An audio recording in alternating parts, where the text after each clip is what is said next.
नाज़रीन को बताया था कि एक सेल है डिस्ट्रॉय सी पैक जो अजीत डोवल साहब जो हैं, जो उनके कौमी सलामती के मशीर थे, उनकी निगरानी में एक सेल कायम है जिसकी $1 बिलियन एनुअल उसकी फंडिंग है, जिसका वाहद काम जो है वो चीनी इंजीनियर्स और पाकिस्तानी इंजीनियर जो ग्वादर में काम कर रहे हैं उनके ऊपर हमले करवाना और उनको कत्ल करवाना जो है उनके जिम्मे है। पाकिस्तान के अंदर एक्सट्रीमिज्म इतना बढ़ा दिया गया, रिलीजियस एक्सट्रीमिज्म, लोगों को जिहाद की तरफ इतना माइल कर दिया गया। हमने जिहाद की फैक्ट्री लगा ली और मेरे अपने खानदान के लोग, फैसलाबाद सेंट्रल पंजाब है, मेरा बड़ा भाई चला गया अफगानिस्तान, ये अफगानिस्तान ट्रेनिंग लेने चले गए और वहां से ट्रेनिंग लेके उन्होंने कश्मीर जिहाद पे जाना, अब फौत हो गए हैं। इंडिया ने आपके कश्मीरी लीडर्स को और जिहाद के लीडर्स को जो पाकिस्तान और कश्मीर में बेस्ड हैं उनको चुन चुन के असैसिनेट किया यहाँ।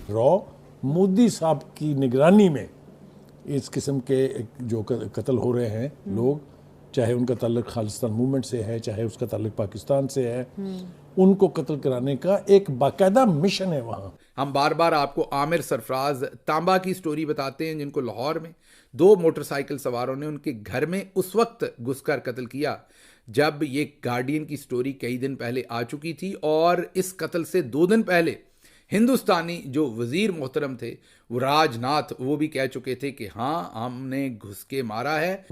नमस्कार दोस्तों, स्वागत है आप एक और नए एपिसोड में। दोस्तों, कभी ऐसा वक्त था जब पाकिस्तान अपने आतंकवादियों के माध्यम से कश्मीर में भारत के नाक में तो दम कर ही रखा था, बल्कि ताज हमले जैसे अटैक भी भारत में कर लेता था। और भारत के जो उस वक्त के प्रधानमंत्री हुआ करते थे वो ज़्यादा कुछ नहीं करते थे, बल्कि अमेरिका को जाकर पाकिस्तान की कंप्लेंट करते थे।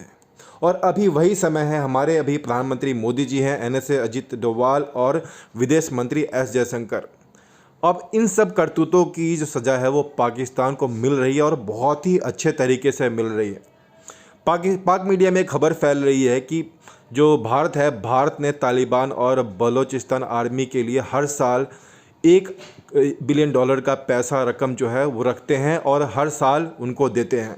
यहीं तक नहीं, बल्कि एक पत्रकार हैं जो साफ साफ कह रहा है कि जो मेरा एक भाई था वो कश्मीर गया था जिहाद करने, जिसे भारत के जो फौजी हैं उन्होंने मार दिया था। और इसी पर जो पाकिस्तानी मीडिया का रिएक्शन निकल कर आ रहा है उस पर हम लोग अभी उसको मैं आपके साथ शेयर करूंगा। सो विदाउट वेस्टिंग टाइम चलिए वीडियो शुरू करते हैं। हो सके तो चैनल को सब्सक्राइब कर वीडियो को लाइक कर दीजिएगा। जय हिंद, जय भारत। 2014 में जब अजीत डोवल ने यह बयान दिया था कि अब हमें पाकिस्तान पर डायरेक्ट हमला करने की ज़रूरत नहीं है, हम अपने तमाम टारगेट वहाँ इनडायरेक्टली अचीव करेंगे, तो उन्होंने कहा कि इसके बाद से उनकी ये पॉलिसी है। 2021 के बाद, मतलब कि इमरान खान की हुकूमत जाने के बाद से ये कार्रवाइयाँ जो हैं शुरू की गई। जाहिर है हिंदुस्तान भी सारी प्लानिंग में, रजीम चेंज में कहीं ना कहीं बैक एंड पे शामिल होगा।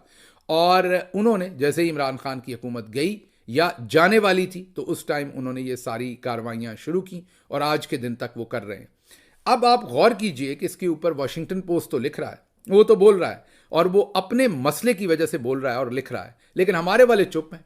हमारी हालत उस नशई मर्द की हो गई है या नौजवान की हो गई है जो नशा करके आके घर के अंदर मासूम बच्चों को और ख़वातीन को पीटता है, लेकिन घर के बाहर वो नशा करता है।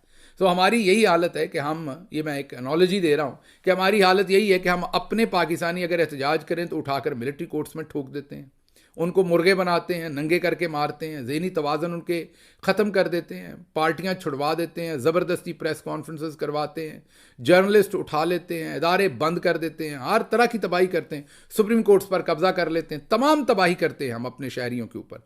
लेकिन हिंदुस्तान के बारे में अब बार बार रिपोर्ट आ रही कि उन्होंने घुस के मारा और किसी एक जगह से आवाज़ नहीं आ रही। ना आज हमारे ISPR बोल रहे हैं, ना आज हमारा फॉरेन ऑफिस बोल रहा है, सब बिल्कुल गुंगे हुए हैं। पिछले बरस की बात है कि उन्होंने 2 बंदों की टारगेट किलिंग कराई, एक मोहम्मद रियाज साहब थे और दूसरे मौलाना शाहिद लतीफ़ साहब थे जी।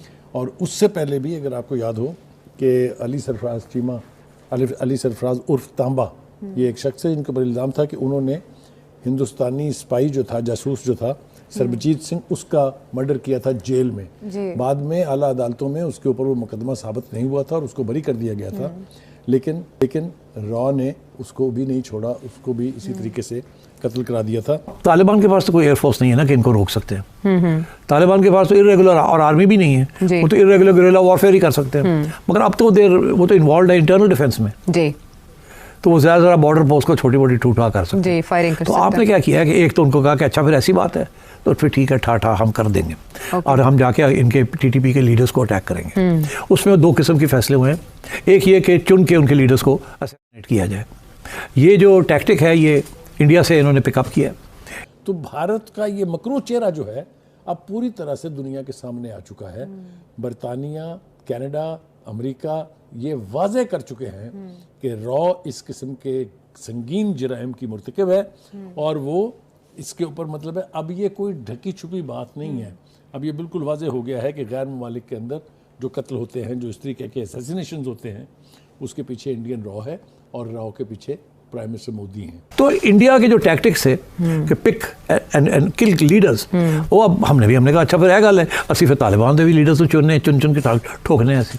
तो एक तो इन्होंने ये कर दिया। दूसरा सिमिलरली जैसे इंडिया ने किया था सर्जिकल स्ट्राइक, तो इन्होंने भी सर्जिकल स्ट्राइक कर दी जाके अफगानिस्तान में और जो बंदे मार दिए वहाँ उनके क्या कैंप्स के ऊपर, डैमेज किया।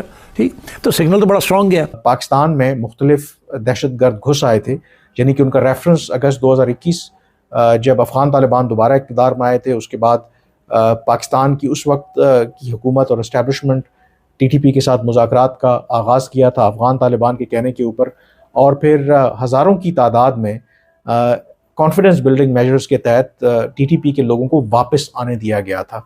इसके हवाले से जो नंबर इसहाक डार साहब ने शेयर किया, वो कहते हैं कि 40 से 45 हज़ार उनके ख़्याल में ऐसे दहशतगर्द या टीटीपी के लोग थे जो अगस्त 2021 के बाद हुकूमत की उस पॉलिसी के तहत वापस आए थे, और फिर उन्हीं लोगों ने रियासत के ख़िलाफ़ हथियार उठाना शुरू कर दिए और फिर पाकिस्तान में दहशतगर्दी के वाक़यात में बेपनाह इजाफ़ा हुआ। 2024 इस एतबार से भी बदतरीन साल रहा कि अगर 2024 में दहशतगर्दी के जो वाक़यात हुए उनके नंबर्स देखें, 444 वाक़यात हुए हैं और जो नंबर ऑफ़ कैजुअल्टीज़ हैं वो भी बहुत ज़्यादा हैं।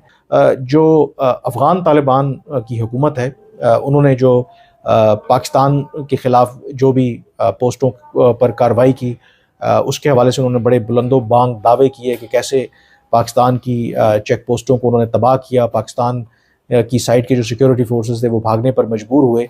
पाकिस्तान की साइड मुकम्मल तौर पर खामोश रही, क्योंकि जो मेरी पाकिस्तानी हुकाम से बात हुई कि अगर हम तमाम जो एविडेंस सामने रखें तो शायद क्लियरली अंदाज़ा होगा अफ़गान तालिबान को कि उनको कितना नुकसान हुआ है। इनफैक्ट हम मना कर रहे थे अफ़गान तालिबान को कि आप इस तरह की हरकत ना करें जो आप डोमेस्टिक अपनी जो ऑडियंस है उनको सेटिस्फाई करने के लिए कर रहे हैं, क्योंकि आपके पास वो कैपेसिटी, वो हथियार नहीं है कि आप रिवायती अगर लड़ाई लड़ेंगे तो हमारे साथ मुकाबला कर सकते हैं। तो उनका बहुत ज़्यादा नुकसान हुआ है, लेकिन Pakistan as part of strategy इसके ऊपर कोई इजहार नहीं करता।